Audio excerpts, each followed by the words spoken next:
Imagínate que conoces a un grupo de personas brillantes, músicos, profesionales, gente espiritual, personas normales como tú o como yo. Imagínate que te invitan a un retiro en la montaña, buscando paz, buscando respuestas, todo parece luz, todo parece espiritualidad. Pero poco a poco esa luz empieza a quemar. Sin darte cuenta dejas de comer, dejas de dormir, empiezas a mentir a tu familia y lo más aterrador, dejas de ser tú. A veces creemos que el mal es algo que viene de fuera, pero hoy vamos a ver cómo una idea sembrada en el momento justo y en la mente adecuada puede convertir a personas normales en cómplices de lo impensable. No vamos a hablar solo de un crimen, vamos a hablar de un vacío legal, de una manipulación extrema y de las víctimas invisibles que el mundo decidió no ver. ¿Estamos realmente a salvo de nosotros mismos cuando la luz que seguimos nos guía directamente al abismo? Prepárate porque hoy vamos a intentar entender lo inexplicable. Hola, soy Mamá Cuidadora. Bienvenidos y bienvenidas a mi canal Crímenes Reales. Hoy es domingo de misterio, reflexión y true crime. Y os aviso desde ya que el caso de hoy es extremadamente duro. Bueno, casi todos no lo son, donde hay víctimas, ¿no? Pero el de hoy es especialmente. Porque además como madre y como persona cuidadora os confieso que me ha costado procesar un poco la información de esta historia, ¿vale? Hablamos de la vulnerabilidad absoluta de un recién nacido y de cómo el fanatismo puede ser más letal que cualquier arma. Gran parte de la información que os voy a contar y que además me ha dejado un poco sin aliento, me ha indignado, la he extraído del documental Antares de la Luz, la secta del fin del mundo, que podéis encontrar en Netflix. Aviso que si escucháis algún ruidito es que hoy tengo a los 7 mayores acompañándome en esta habitación. Y dicho esto, como siempre, en la descripción te dejo mis redes, mi email y más información del caso por si quieres profundizar. Y ya sabes que si este enfoque te interesa, lo de siempre, suscríbete, deja tu like y compártelo porque así me ayudas mucho. Y como siempre hablo de casos muy duros, si quieres ayudarme pero no sabes qué decir, lo de siempre, déjame tus 3 corazones negros en comentarios, así yo sé que tú estás ahí, desde el otro lado de la historia donde casi nadie quiere mirar. Y ahora sí, empezamos.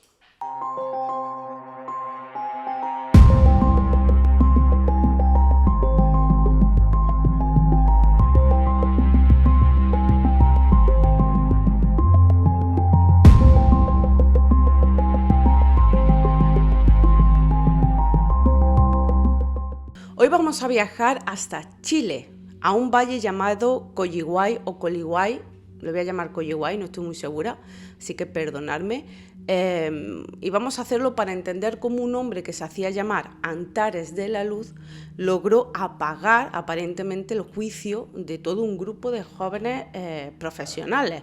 Para entender el horror tenemos que viajar a los años previos al 2012.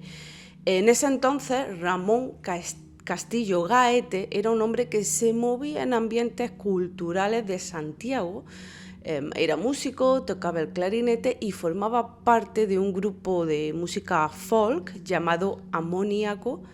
Quienes lo conocieron en esa etapa de su vida lo describen como alguien con una sensibilidad especial, un tipo tranquilo que proyectaba una paz que atraía a los demás, cosa que me sorprende después de saber toda la historia y a vosotros os sorprenderá también. Ramón empezó a interesarse profundamente por la sanación, la meditación, la espiritualidad alternativa.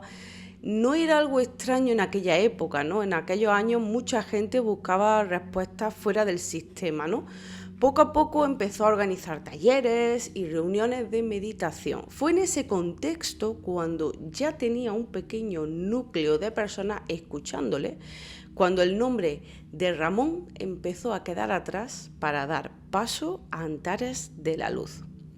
Pero evidentemente Ramón necesitaba una plataforma, y esa plataforma fue Pablo Undurraga. Pablo era, he leído por ahí que un joven cineasta, pero este dato no lo tengo del todo seguro, ¿vale? Pero lo he visto en algunos sitios. Pablo era alguien extremadamente inteligente, creativo y con éxito profesional. Sin embargo, cargaba con sus propias sombras. Había sufrido bullying en el pasado, en el colegio, y arrastraba además una necesidad profunda de evasión, ¿no? De encontrar un sentido superior a la vida, ¿no?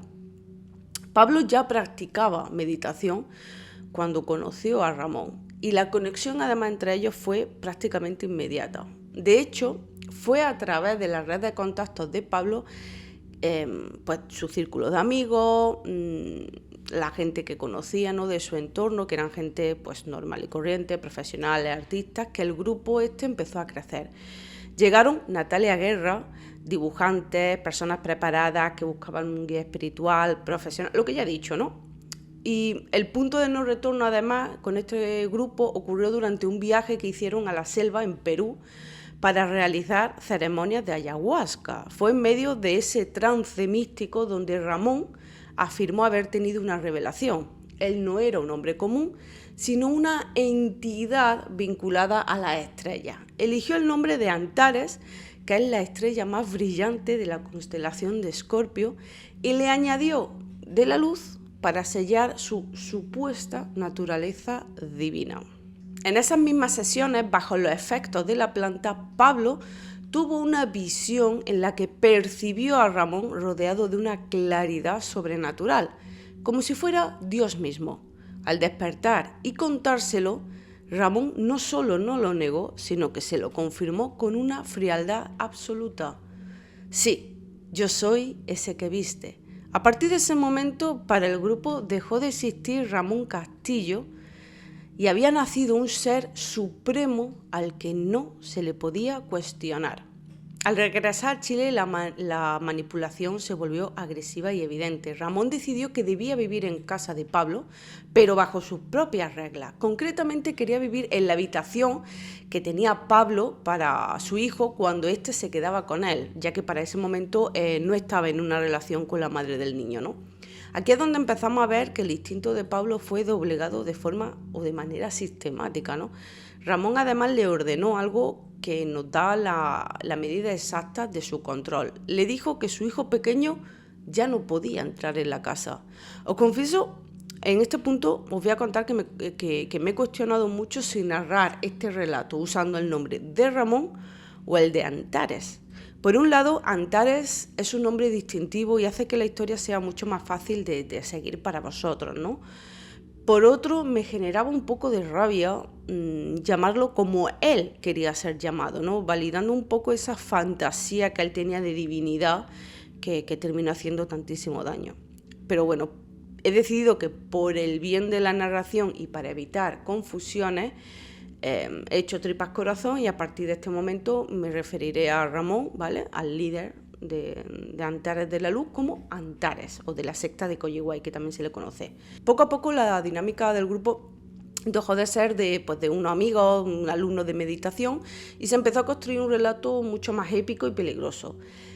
Les convenció de que no eran personas comunes, sino guerreros de la luz. Según él, tenían una misión divina y urgente.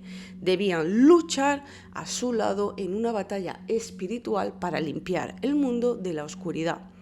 Esta etiqueta de guerreros les dio algo que algunas personas anhelan, ¿no? Un propósito superior, ya que no solo eran profesionales exitosos en el mundo materialista, ahora además eran los elegidos, los salvadores, que estarían en primera línea cuando el orden establecido llegara a su fin.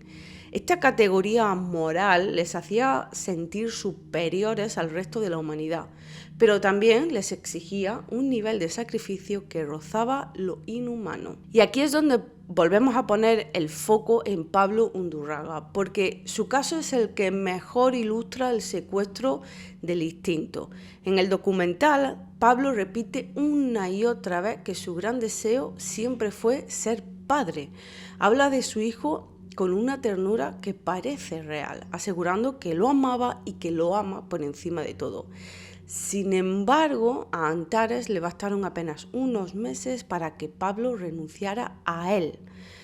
Y no solo renunciar, estamos hablando de dinero también, ¿vale? Y no nos equivoquemos, Pablo no hizo esto por ignorancia. Él no era alguien que no supiera lo que estaba haciendo, era plenamente consciente de que estaba apartando a su hijo, de que le estaba negando su presencia, su protección y su apoyo monetario también. Sabía que estaba dejando a un lado a un niño que lo necesitaba, pero supuestamente la manipulación de Antares fue tan eficaz que logró que Pablo viera su amor de padre como una debilidad terrenal que debía ser cortada para poder cumplir su misión como guerrero de la luz.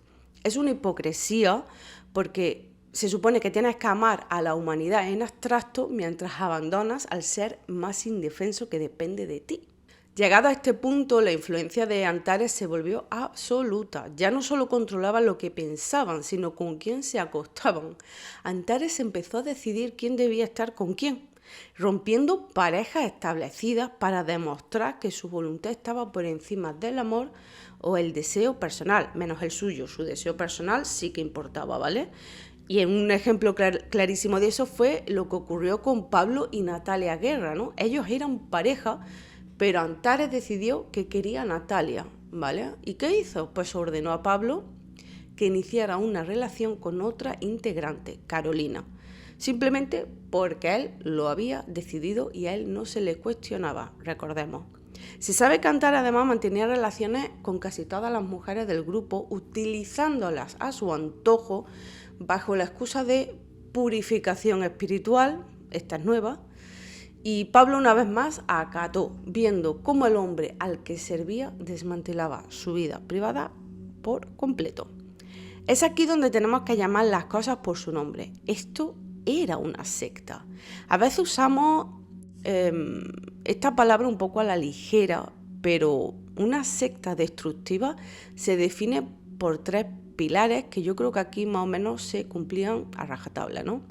El primero sería un liderazgo carismático y autoritario, un líder que no puede ser cuestionado, en este caso Antares.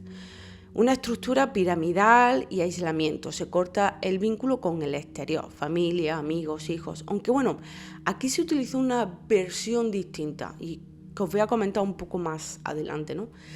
También el uso de técnicas de reforma del pensamiento, ¿no? Aquí entraban las dietas extremas, las interminables sesiones de ayahuasca y, por supuesto, los castigos físicos, ¿no? Si alguien dudaba, era humillado o golpeado frente al grupo. Que, por cierto, si os interesa entender un poco más sobre cómo estos grupos pueden llegar a niveles o a extremos terroríficos a nivel mundial, os recomiendo que después de este vídeo, siempre después de este vídeo, os veáis el vídeo que hice sobre Aum Shinrikyo, que es la secta japonesa que hizo el ataque al metro de Tokio. Os voy a dejar el link seguramente en los comentarios, si no por aquí por el vídeo, ¿vale? Para que vayáis a verlo si os interesa y no lo habéis visto todavía, porque fue muy interesante. Pero bueno, la dinámica diaria de la comunidad se volvió pues asfixiante, ¿no? El hambre por las dietas, el cansancio por la falta de sueño, mantenía a los miembros en un estado de vulnerabilidad constante. Primero les movía el miedo a no estar a la altura, ¿no?, de la misión de guerreros que debían cumplir. Pero poco a poco muchos de ellos convirtieron ese miedo en algo un poco más primario, ¿no? Y era el miedo al propio Antares, ¿no? Sus cambios de humor eran impredecibles y su palabra era la ley entre la vida y la muerte. De hecho, Pablo dice en el documental, casi al final, cuando ya estaba pasando toda la locura, que Caro dijo, no le tengo miedo al mal, le tengo miedo a él, o algo así. Y fue cuando decidieron todo lo que pasó, ¿no? El grupo ya estaba quebrado emocionalmente, que cuando llegó la noticia de que el mundo, tal y como lo conocían, iba a terminar, nadie tuvo fuerza para dudar. Esto es lo de la profecía maya, que lo comentaré más adelante. Una de las pruebas más claras de que Antares no buscaba una elevación espiritual, sino una sumisión total, fue el manejo del dinero. A pesar de que él se presentaba como un ser de luz, desprendido de lo material, con sus togas blancas, todo puro, ¿no? Todo el estilo de vida de la secta era pagado íntegramente por los integrantes de la secta. Muchos de ellos vendieron sus bienes, entregaron sus ahorros y pusieron sus sueldos a disposición de Antares. Claro, esto choca un poco porque luego he estado viendo que supuestamente ¿no? Vivían de forma nómada, cambiando constantemente de lugar, desde Santiago a la quinta región, de una casa a otra, para mantener ese sentimiento de aislamiento, ¿no? De grupo exclusivo, y para que nadie pudiera rastrear una rutina. Quizás había gente del grupo que sí que mantenía sus trabajos, o quizás eran autónomos o independientes, no sé, algo así. Y aquí ocurre algo que me resulta también curioso, por no decir manipulador, que también, ¿no? Recordad que Ramón era un músico y que Pablo Undurraga también amaba la música, era parte de su esencia. Pues bien, Antares prohibió la música, les quitó los instrumentos, el derecho a escuchar canciones y el derecho a crear. Es una táctica de anulación psicológica magistral. Te quito lo que te hace sentir vivo para que tu única fuente de estímulo y armonía sea mi voz. A esta altura, Pablo ya no era un simple seguidor, se había consolidado como el segundo al mando, el brazo derecho. Era el encargado de la logística, el que gestionaba los fondos y el que hacía que las órdenes de Antares se cumplieran. Es irónico y yo creo que triste también a la vez, ¿no? Pablo, un hombre inteligente que buscaba evadirse del mundo, que le había hecho daño a través del bullying y que él no se sentía apreciado, ¿vale? Tenía muchísima falta de confianza en sí mismo, era una persona muy insegura, se convirtió en el carcelero de sus propios compañeros, ¿no? Estaba tan cerca de la divinidad que ya no veía seres humanos, veía a su alrededor solo herramientas para el plan de Antares, ¿no? Y con esa estructura de control financiero, emocional y sensorial totalmente cerrada, entramos en el año clave, 2012.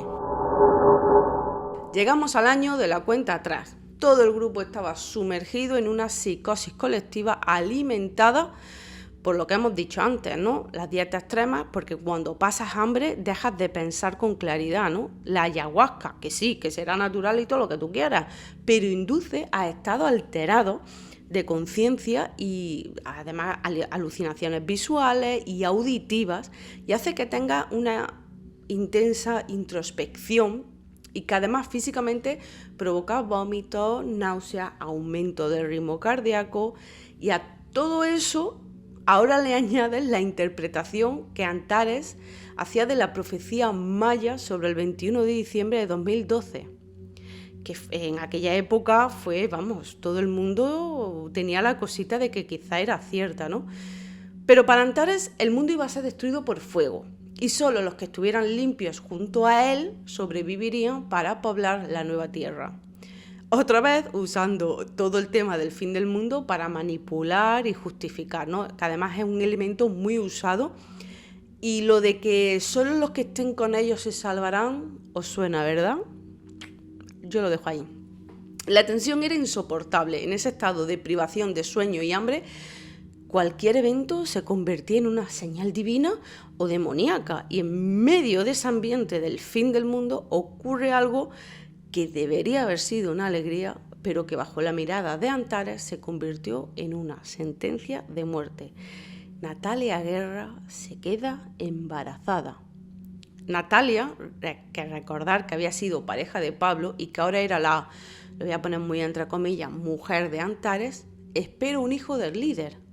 Pero aquí surge una contradicción, y que nos muestra un poco cómo funcionaba la mente de esta persona tan manipuladora, ¿no? Y es que Antares había asegurado previamente a sus guerreros que, como ser de luz divino, él no podía dejar embarazada a nadie. O sea, me imagino que esto surgió porque querría tener relaciones sin protección. Me imagino que de ahí salió esto, ¿no?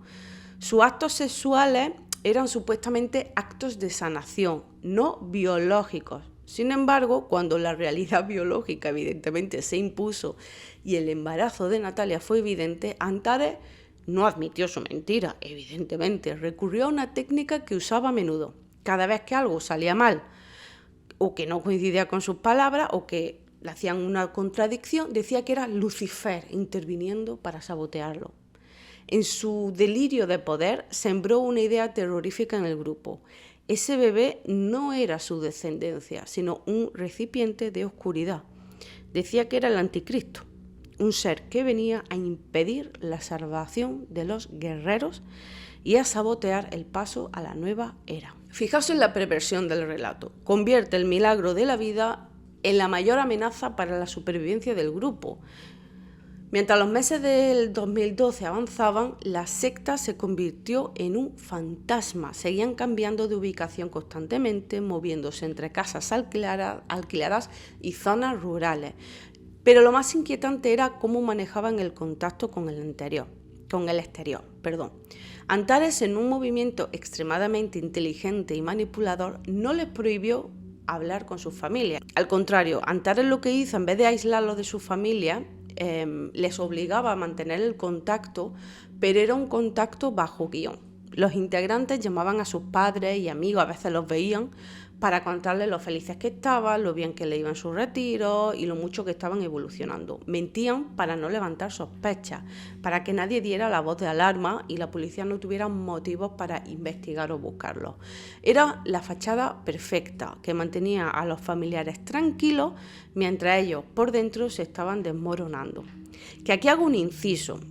Ellos seguían ofertando estos retiros, ¿vale? Hacían estos retiros no solo como una manera de ganar dinero, que evidentemente no, sino también para seguir captando nuevos integrantes. Dentro de este aislamiento, Natalia Guerra vivió un embarazo que parece sacado de una pesadilla. Por orden de Antares, ella fue ocultada del resto del mundo, ¿no? No hubo visita al médico, ni ecografía, ni ningún tipo de cuidado prenatal. Para Antares, acudir al hospital habría sido reconocer o que la gente de la secta viera que lo que crecía en el vientre de Natalia era un ser humano, ¿no? Y él necesitaba que el grupo creyera que era el anticristo, el enemigo, que no era humano, ¿no? Que era algo fuera de este mundo. Natalia pasó meses en la sombra, alimentada además con dietas precarias y bajo una presión psicológica constante, escuchando que el hijo que llevaba dentro era la semilla del mal. Antares había profetizado que el bebé nacería a los 10 meses en vez de 9, ¿no? A los 10 meses de gestación, porque según él, un ser divino, ya fuera malo o bueno, no se regía por los tiempos humanos. ¿Pero qué pasó? Pues que el 21 de noviembre de 2012, a los 9 meses, el cuerpo de Natalia dijo hasta aquí y el parto sucedió, ¿no? ¿Cuál fue la respuesta de Antares? La de siempre, que era culpa del diablo, que intentaba boicotear el plan sagrado acelerando el nacimiento. Lo que siguió fue una escena de puro terror, ¿vale? Voy a intentar relatarla, aunque evidentemente en el documental se explica, es mucho más visual, ¿no? En lugar de buscar ayuda médica, subieron a Natalia a un coche y la llevaron a una casucha aislada en mitad de la nada. Mientras ella sufría contracciones cada vez más fuertes, Antares ordenó a las mujeres del grupo, una de ellas Carolina, ¿no? Que la actual pareja de Pablo en ese momento, que hicieran de parteras. Pero claro, ellas no tenían ni idea de lo que estaban haciendo. Cuando el parto se estancó y el riesgo de muerte era evidente, Antares llegó a un nivel de locura insoportable. Le exigió a Carolina que consiguiera un cuchillo y le abriera el vientre a Natalia allí mismo. Imaginaos el nivel de locura, ¿no? Él, que siempre predicaba que no había que dañar a sus seres de luz, decía, los integrantes de la secta, él los llamaba guerreros de luz, pero sus seres de luz, ¿vale? Estaba ordenando algo que habría matado a Natalia, ser de luz, y al bebé en cuestión de minutos. Por suerte, el pánico de las seguidoras frenó esa locura inicial. Al ver que Natalia moriría si no hacían algo, decidieron finalmente, para que no le pasara nada, llevarla a una clínica en Viña del Mar. Fue un viaje un poco largo por caminos de tierra, con Natalia retorciéndose de dolor en el asiento trasero. Durante todo el trayecto, los guerreros iban ensayando qué mentiras decir para explicar su estado, ¿no? Cuando llegaron a esta clínica, la imagen era dantesca, ¿no? Natalia entró en urgencias sucia, vestida solo con una especie de toga blanca y sin ropa interior. Estaba claro que algo no iba bien en ese grupo, ¿vale? Sin embargo, y esto es algo que en cierta parte me duele un poco decir, ¿no? La clínica no parecía ver nada raro, o quizás sí, pero yo no he encontrado información sobre eso, yo dejo ahí mi pensamiento. O lo voy a dejar aquí. Le atendieron, el bebé nació sano y no se hicieron preguntas incómodas ni se activó ningún tipo de protocolo de alerta. Y es que la indiferencia yo creo que también puede llegar a cargar culpa. Si aquel hospital hubiera indagado en el estado de esa mujer o hubieran llamado a las autoridades, quizás la tragedia que estaba a punto de ocurrir se habría evitado. Pero no fue así. 2 días después, Natalia recibió el alta, le dieron a su bebé, ella se subió de nuevo a ese coche y el destino, un lugar aislado, esta vez en los cerros de Coyihuay. Antes de seguir con lo que ocurrió en ese cerro tenemos que detenernos un poco, porque mientras Antares jugaba a ser Dios, fuera de esa burbuja de locura había gente que amaban a estas personas, ¿no? Y que empezaban a notar que algo olía muy mal. A pesar de las llamadas falsas, los guiones ensayados, las familias no son tontas. Las madres de Natalia Guerra y de Pablo empezaron a sospechar. Notaban a Natalia distinta, esquiva. Los movimientos constantes de la secta no eran solo un capricho espiritual, no era una táctica de ocultamiento. Antares sabía que el embarazo de Natalia era una prueba física de su humanidad y que no podría esconder por mucho tiempo, ¿no? Por eso los movía de casa en casa como si fueran fugitivos.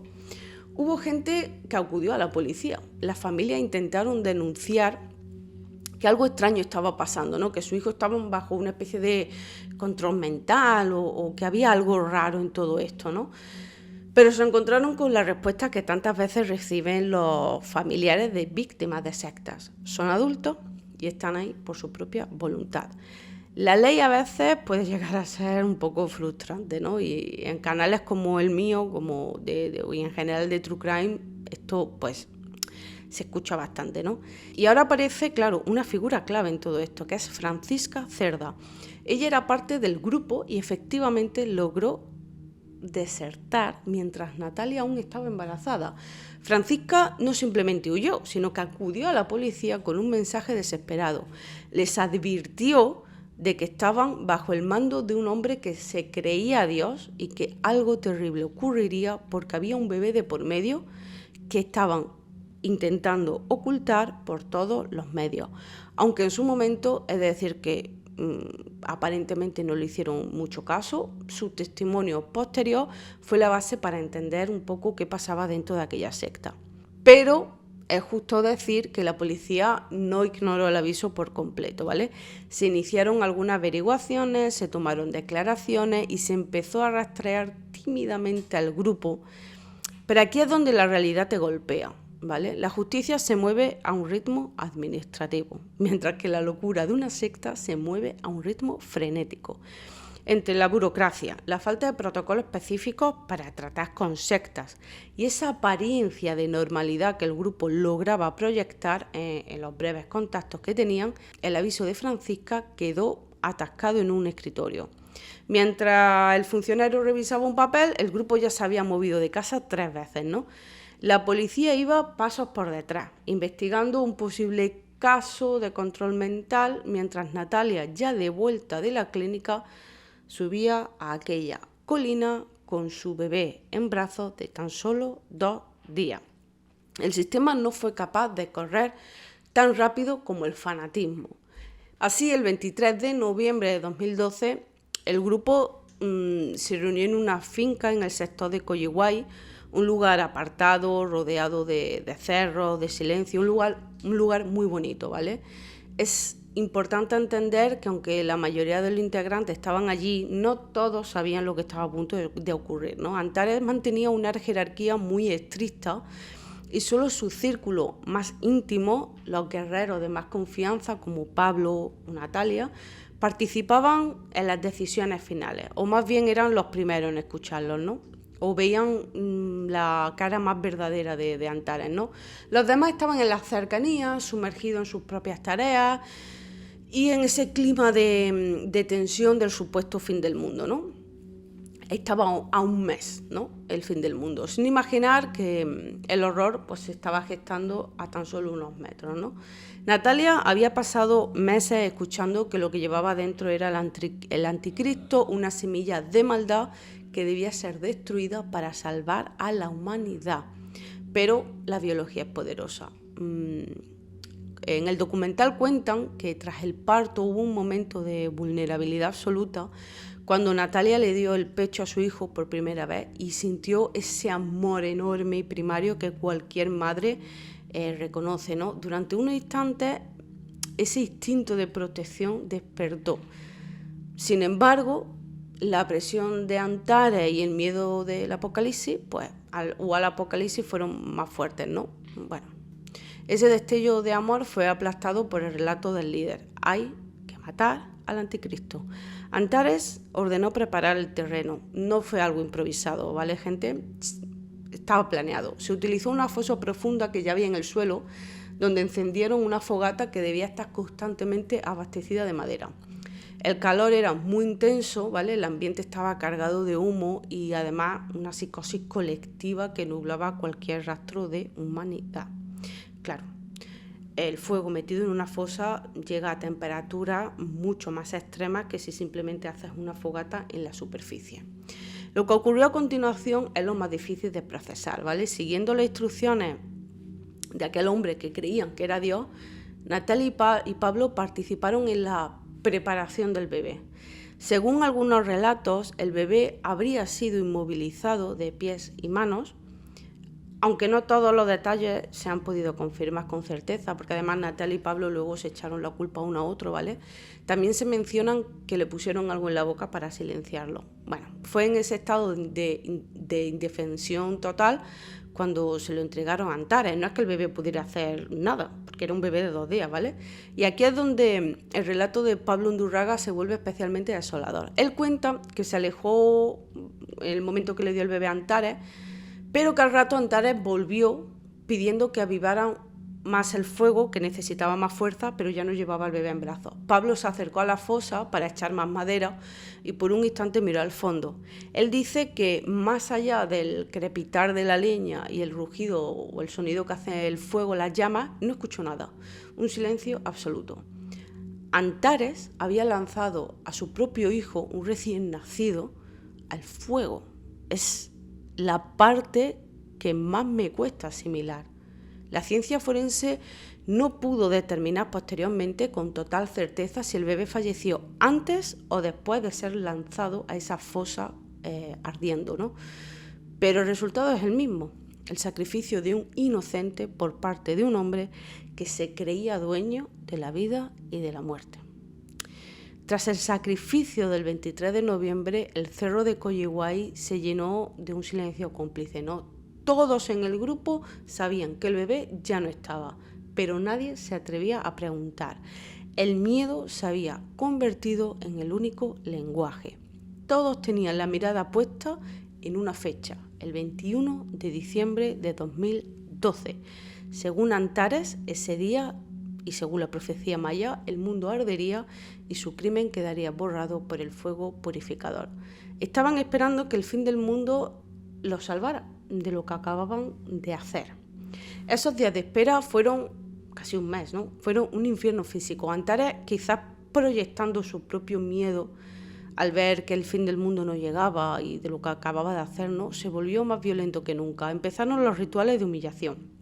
Obligaba a los miembros, cada vez que él pensaba que lo había desafiado, obligaba a los miembros a desnudarse, a arrodillarse frente a él y los sometía a palizas brutales con tablas y palos. Ocurrió además un incidente que es el que se relata en el documental, ¿no?, con Carolina Vargas, que era la mujer que Antares le había asignado a Pablo, ¿no? Antares le ordenó tener relaciones sexuales con él. Cuando ella se negó, la respuesta fue una violencia salvaje.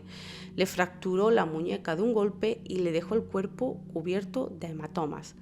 Pablo, al ver el sufrimiento de su pareja, de Carolina, intentó intervenir y eso le costó la agresión más inhumana de su vida. Pablo relata que recibió, o que él cree que recibió, cerca de 100 golpes.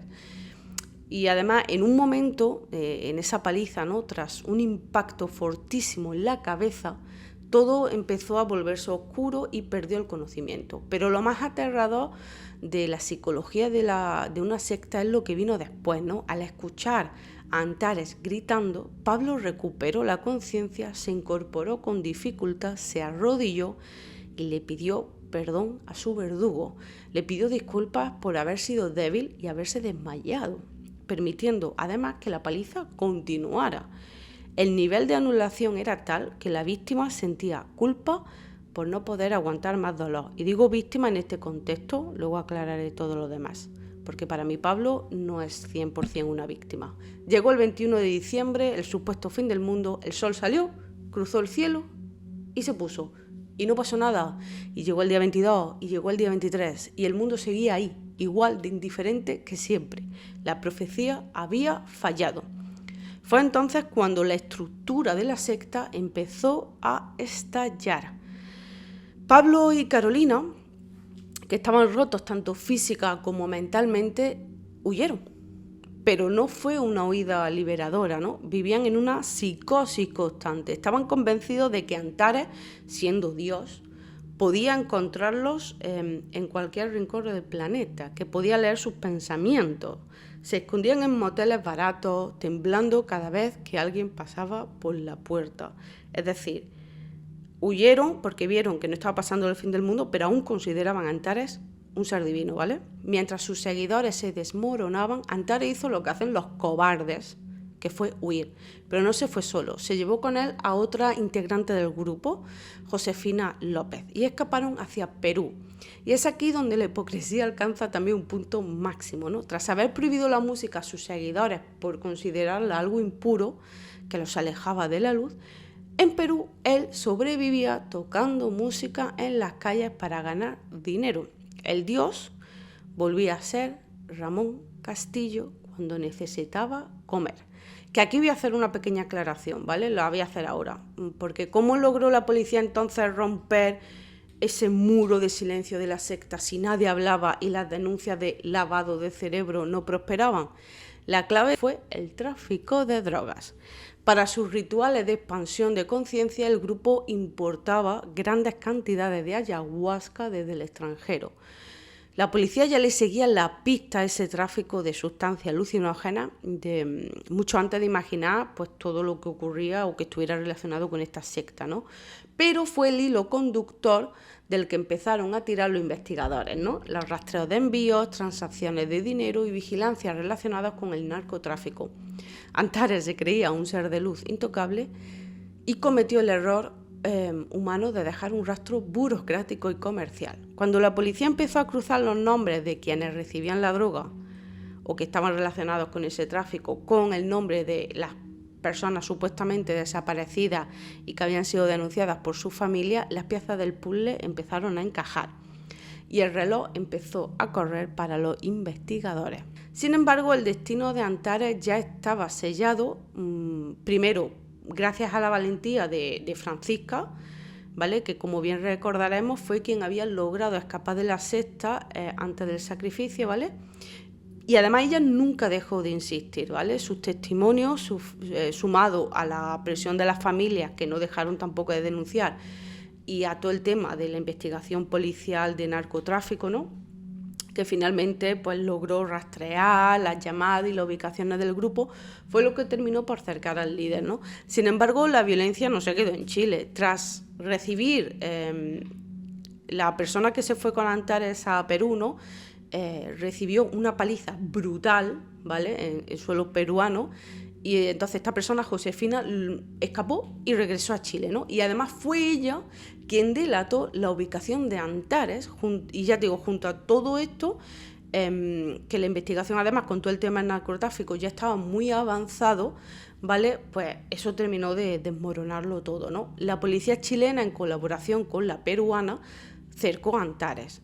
Y ya te digo, a mí me hace gracia porque no lo atraparon a la secta por ser una secta peligrosa, ¿no? Sino por el tema de las sustancias prohibidas, ¿no? De la ayahuasca.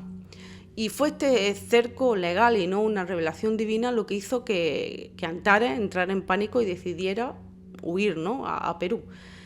La búsqueda de Antares terminó el 1 de mayo de 2013 en una casa abandonada de Cusco, Perú, conocida como la Casa del Terror. No hubo un enfrentamiento épico ni nada de esto, ¿vale? La policía encontró, ahora sí, a Ramón Castillo Gaete colgado de una viga. Se había quitado la vida, dejando atrás a un grupo de personas con las vidas destrozadas y el cuerpo de un bebé en una fosa.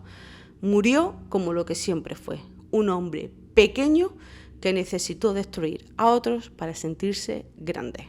Pablo, por su parte, tras una llamada desesperada a su padre donde le confesó parte del horror, decidieron, él y Carolina, entregarse junto a los demás miembros, entregarse a la policía, ¿vale? Así que con Antares muerto, la justicia solo podía recaer sobre sus seguidores. Alguien tenía que pagar por lo sucedido. El juicio de la secta de Coyihuay fue uno de los más mediáticos y complejos de la historia reciente. En el banquillo había personas educadas, profesionales, que parecían haber despertado de una pesadilla, pero la defensa de los miembros de la secta se centró en un concepto clave, el delirio místico compartido. Los peritos psicológicos explicaron que los integrantes sufrían una anulación total de la voluntad. No es que no quisieran parar a Antares, es que para ellos Antares era Dios. Y si Dios te pide un sacrificio para salvar el mundo, en su mente no tenían opción. Pero ¿hasta dónde llega la responsabilidad individual, no? Las sentencias, sin embargo, dejaron un sabor amargo en la sociedad, ¿no? Y si aquí hay alguien de Chile viéndome y recuerde este caso, por favor, comentadme cómo lo vivisteis, ¿no? Para cualquiera que tenga un mínimo de sentido de protección a la infancia, ¿no? ¿Cómo vivisteis esa sentencia, no? Natalia Guerra, la madre del bebé, fue condenada a tan solo 5 años de cárcel por parricidio. Pablo Undurraga, el segundo al mando, recibió la misma pena, 5 años por homicidio calificado. Y el resto de integrantes recibieron penas aún menores, muchos de ellos bajo libertad vigilada, al considerarse que su grado de participación fue menor o que su estado psicológico los eximía de gran parte de la culpa.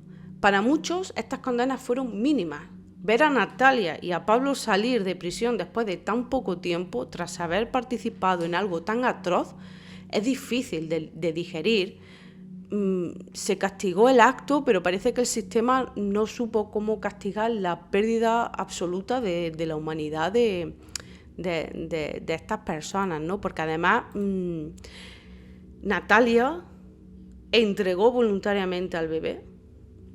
Después cuenta que sintió este amor, pero aun sintiendo este amor entregó a su bebé, y no lo entregó de cualquier manera, lo entregó atado, lo entregó en un... O sea, es difícil ver algo más vulnerable que un bebé de 2 días, y ellos lo hicieron porque restringieron a ese bebé y le quitaron lo único que tenía, que era la capacidad de chillar, de llorar, de quejarse, porque también hicieron algo para que el bebé no pudiera hacerlo, ¿vale? Además, Natalia, después de la sentencia, huyó. Y no recuerdo ahora mismo cuánto tiempo estuvo fuera, pero huyó. Se escondió, se cambió el pelo, la cogieron y aún así no añadieron años a su condena. Entonces, no sé, a mí esta sentencia me ha dejado fría, congelada de Polo Norte, ¿sabes? Pero bueno, para el sistema fueron víctimas de una manipulación extrema. Y para mí, y yo supongo que para muchos chilenos, ver a Natalia y a Pablo salir de prisión después de tan poco tiempo, pues bueno, es algo que no termina de encajar en mi cabeza. Al ver el documental, hay algo que también me dejó un poco descolocada, ¿no? Y es que Pablo Undurraga, que aparece en el documental, es el que lleva el hilo conductor de todo el documental, aparece frente a la cámara y dice, al principio sobre todo del documental, con una serenidad que asusta, que nunca había sido tan feliz como cuando entró en la secta. Analizamos esto un segundo.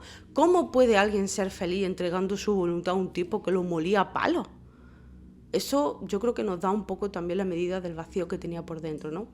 Pablo buscaba desesperadamente pertenecer a algo y Antares le dio esa pertenencia a cambio, yo creo que de su alma, ¿no? Al salir de la cárcel, Pablo relata que el peso de lo que hizo fue tan grande que quiso quitarse la vida, pero que lo que le mantuvo de pie fue y su motor para seguir adelante pues habían sido sus hijos, ¿no?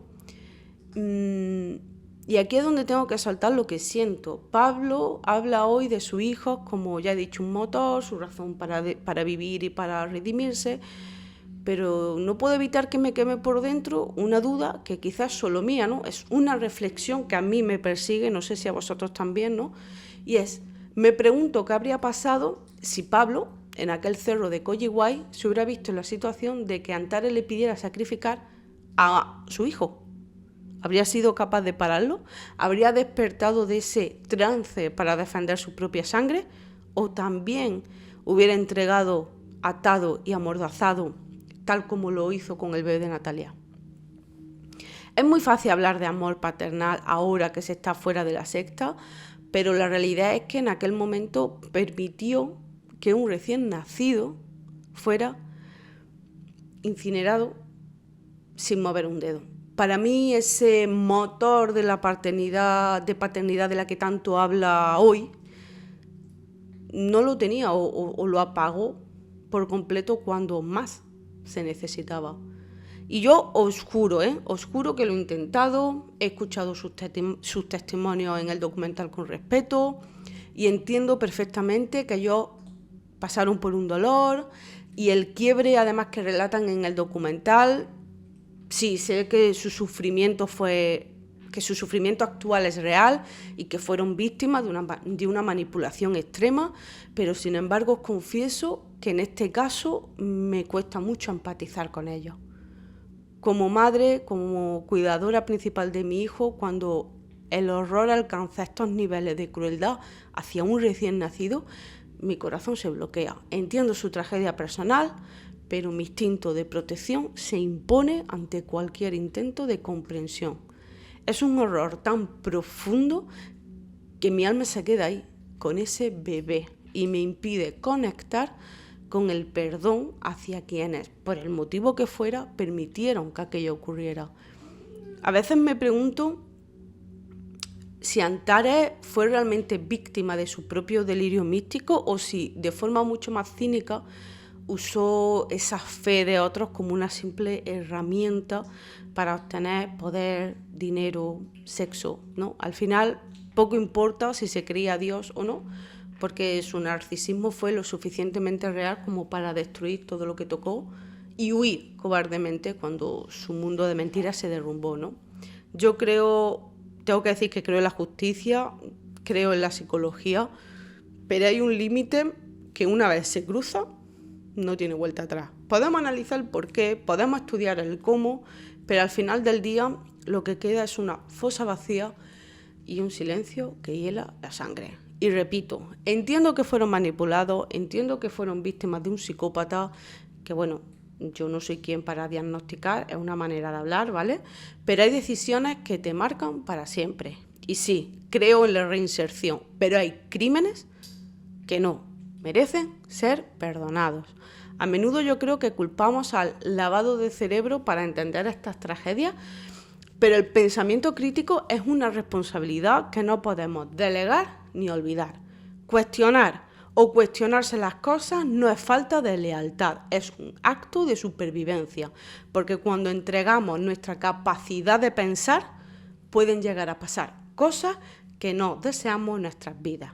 Pablo Undurraga y los demás pueden hablar de manipulación coercitiva, de que estaban anulados, pero el instinto más básico del ser humano es la protección de la vida. Si tu espiritualidad te pide sacrificar a un inocente, no estás en una búsqueda espiritual, estás en un abismo moral. No hay justificación legal ni psicológico que borre ese acto. Y hasta aquí el vídeo de hoy. Ha sido un vídeo complicado porque no sé si se ha llegado a entender. Todo el tema de la policía mientras pasaba lo del fin del mundo fue todo muy a la misma vez. Entonces, bueno, gracias por acompañarme en este viaje oscuro. Si os ha hecho reflexionar, compartirlo y comentarle qué pensáis. Y yo creo que necesitamos hablar más de estas cosas para que no se repitan. Nos vemos en el próximo vídeo. Cuídense mucho y nunca dejen de hacerse preguntas. Adiós.